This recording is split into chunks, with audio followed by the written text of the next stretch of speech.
You know, they cause all this exploitation across the globe, and they wonder why people come to America. You know? So is your argument that NAFTA and CAFTA are designed to increase legal immigration? It's not designed... Well, you know what? You might have a point there.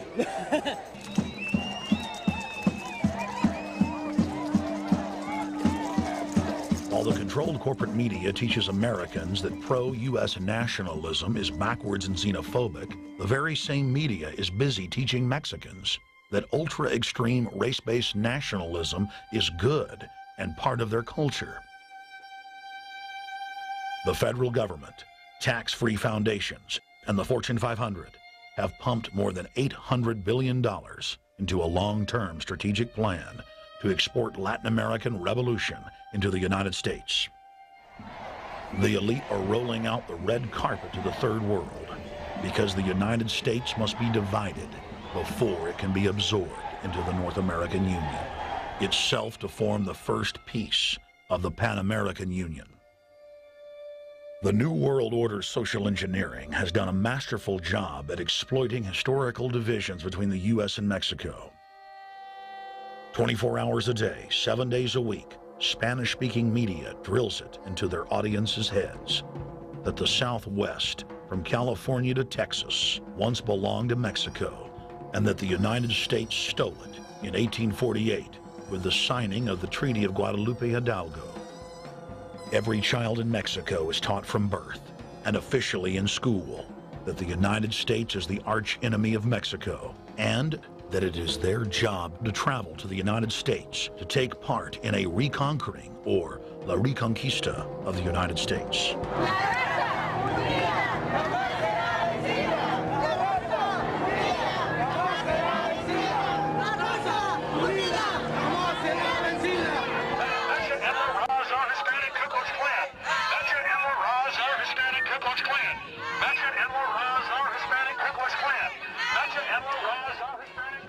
It is a historical fact that Mexico was born out of hardcore corruption and is still one of the most oppressive nations on earth.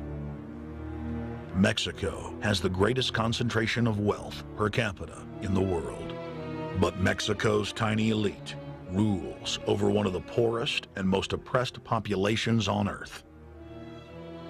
The corrupt elite of Mexico tell their enslaved population that all of their problems are caused by the United States. Mexico also uses the United States as a steam valve against internal revolution by exporting their angry masses to the north. The Mexican people did not gain freedom with independence from Spain.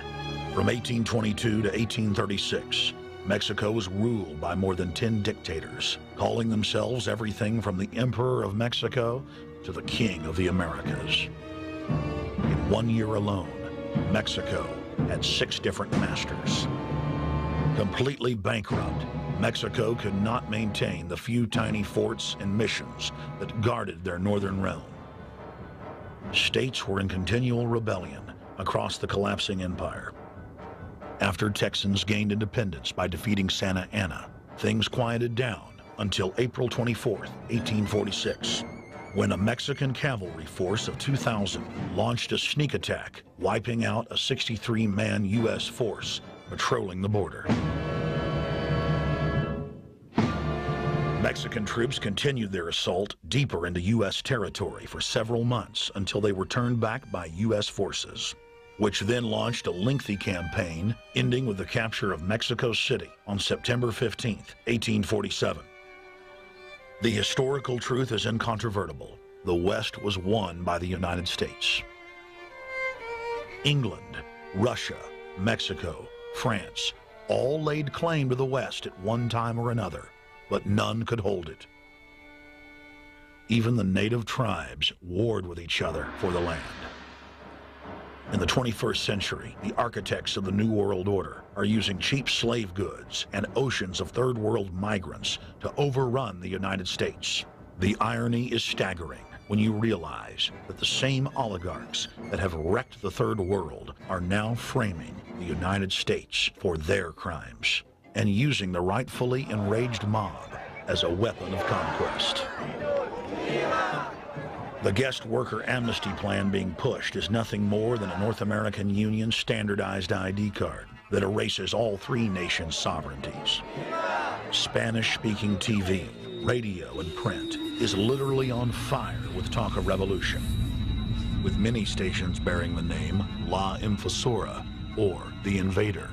More than 600 billboards were purchased in Los Angeles alone, proclaiming that LA is now part of Mexico.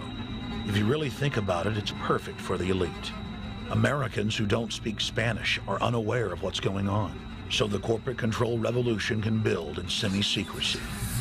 Most of the media outlets spewing the slogan, Viva la Raza, which translated means long live the race, are owned by New York and London-based companies that are cold-bloodedly pushing the breakup of the United States. We have discovered a national trend where government is demonstrating a clear double standard in their treatment of citizens versus illegal aliens. Citizens are arrested if they don't have insurance or driver's license. Illegals are not. Illegal aliens don't have to have a valid form of identification to set up a bank account or get a car loan, while citizens do. The government also subsidizes the illegals via welfare at taxpayer expense. This is not done to help the illegals, but to subsidize the large corporations that employ them in an ongoing war against the middle class. But selective enforcement got even worse in Seattle, Washington. Tens of thousands of demonstrators took to the streets, demanding amnesty for 30 million illegal aliens. Despite the fact that many of them were undocumented, they were afforded the First Amendment right to speech and expression. Apparently taking over downtown Seattle, Washington, while waving Mexican flags and screaming La Raza was not enough for them. Of course, in Mexico, most demonstrations are broken up by the parasitic police force, firing machine guns into crowds, killing people. But that didn't stop them from demanding the police physically stop an American citizen from engaging in his own silent protest. Josh Moore shot this video on a small still camera while riding his motorcycle and was stuck in traffic for more than an hour due to the protest. The police did not arrest a protester who assaulted the driver through his sunroof as the crowd cheered.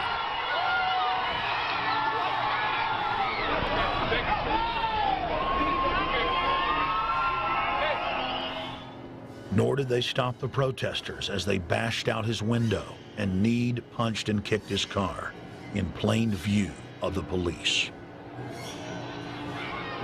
A plainclothes police officer then gave uniformed police the order to arrest the citizen, who had since complied with the officer's directive to suppress his First Amendment rights. The commanding officer claps and cheers along with the predominantly foreign mob as the citizen is arrested. I wonder if the plainclothes detective knows that siding with foreigners while arresting a citizen for their political speech is treason. The man is clearly not resisting, but the Seattle police are determined to teach him that free speech is only reserved for servants and dupes of the New World Order. They said by the time they took him away, there was a huge pool of blood on the ground. The police slammed his face with full force into the concrete.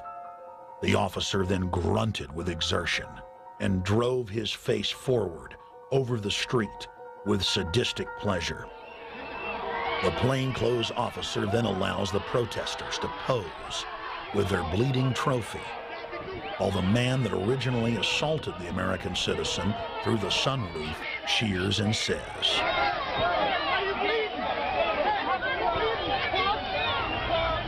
"Hey, what's it like now, bitch? "Now you're bleeding. Now you're bleeding, punk. What's it like, bitch?" We later learned that the Seattle police had filled paddy wagons that day with American citizens who had tried to peacefully picket the event. Legalización, legalización, legalización.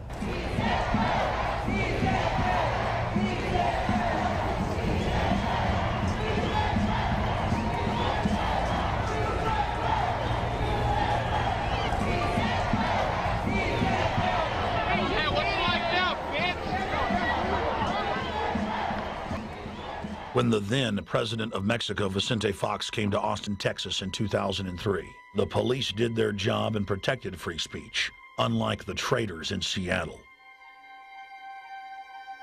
The leader of the narco-terrorist state was traveling throughout the U.S. and being welcomed at every stop by governors and mayors. Fox was in Austin ostensibly to give an award to the Austin Police Department for breaking federal law and not arresting illegal aliens. Mexican Secret Service attempted to boss the media around, but backed off when they realized that this country still had some freedom. We can do that if we close all our cameras over. And then we're going to have to take this out. So what is this? What do you think? He's going to go check. It'd be good if you can angle it that way. Fox was scheduled to spew his propaganda and meddle in our affairs during a 30-minute press conference outside of the governor's mansion. Governor Perry and Fox were forced to cut their conference short after only 2 minutes because of protesters bullhorning at the gates.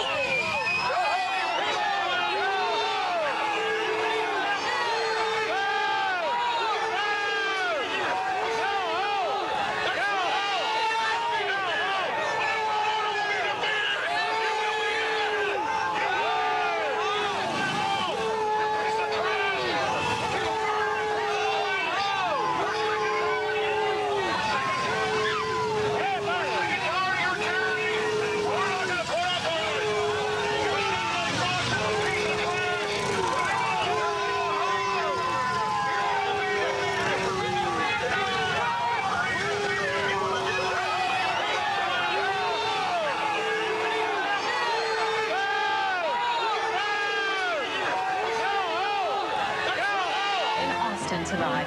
Good evening to you, and thank you for joining us tonight. I'm Christine Haas. And I'm Ron Oliveira. This is KVUE News at 10. Mexican President Vicente Fox is now in Austin, arriving at the governor's mansion amid very tight security tonight. KVUE's Chris Gutierrez is live at the mansion with tonight's top story. Chris? Ron, Mr. Fox and Governor Perry addressed the media for about 10 minutes tonight. Now, they plan on talking about issues that affect both Texas and Mexico. Things like education, water resources, expanding trade, and, of course, immigration issues. We are here because we want to strengthen our relationship, both in political terms, in economic terms.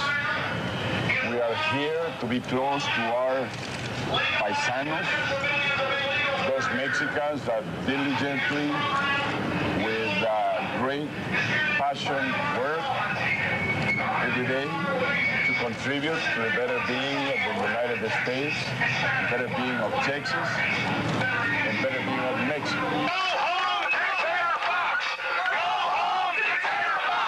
Tonight is about renewing old friendships. It's about spending time with our friends. It's about our being together and enjoying a friendship.